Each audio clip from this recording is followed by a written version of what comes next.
ভাই শুনেছিস ওখানে একটা নতুন বৌদি এসছে? হ্যাঁ, নতুন বৌদি? মালটা কেমন? ওরা ঝুমা বৌদির থেকেও ডপকা দেখতে, উফ দেখে পড়ে যাবে আমার। মারা ঝুমা বৌদির কথা বলিস না মারা, যা কেলানি খেলাম ওর বরের কাছে। লেওরা এর বর থেকে থাকে না। তাহলে তো বড় একটা সুযোগ নেওয়া যেতে পারে, বৌদিবাজিতে আমি এক্সপার্ট। ভাই কি বলবো, সেদিনকে যখন প্রথমবার দেখি রাত্রে আমার 3বার হ্যান্ডেল মেজে, তাছাড়াও একবার নাইট ফলস হয়ে গেছে। চল দুজনে মিলে তাহলে টাওয়ার মারি, যে কোনো একজনের তো হবেই।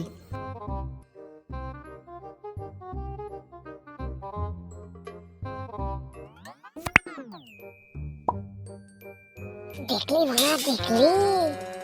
আরে বৌদি কি টপকা, তোমাকে তো আমার চাই। বাড়ির সামনে এসে ঘোরাঘুরি করলে হবে, ভেতরে যেতে হবে তো নাকি? আরে বৌদি কি বাড়িতে একাই থাকে নাকি শুধু? হ্যাঁ রে লেওরা, আগেই তো বললাম বর এখানে থাকে না, এখানে ভাড়াটে এসছে। চল না ওরা কিছু না কিছু বলে দেবো। তাহলে মানে চ, চাঁদার নাম করে ঢুকে যাবো ঘরে। চ তাহলে ঠিক আছে, ডাক ডাক ভাড়া ডাক বৌদিকে।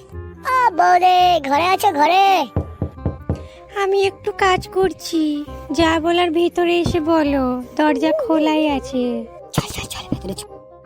বৌদি বিলে কি নাম লিখবো? তোমার নাম কি বৌদি?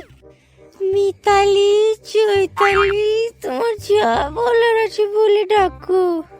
আমার রসটা পড়ে গেল রে। বৌদি তোমার যখন যা দরকার হবে আমাকে বলতে পারো, আমি হেল্প করে দেবো। দরকার তো থাকে, তোমার দাদা তো এখানে নেই। আরেকবার রসটা পড়ে গেল রে, 2বার হয়ে গেল এখনই। দে বাড়া, চুপ কর না, শুনে ফেলবে বৌদি। ঠিক আছে বৌদি, আজকে এলাম, কালকে আসবে। কালকে তাহলে সন্ধ্যাবেলায় এসো। আর একবার পড়ে গেল। ঠিক আছে বৌদি, আসছি তাহলে এখনকার মতন। টাটা। এই বৌদির কাছে ভাড়া 2 দিন থাকলে আমি রোগা হয়ে যাবো। চলো ভাড়া পালাই।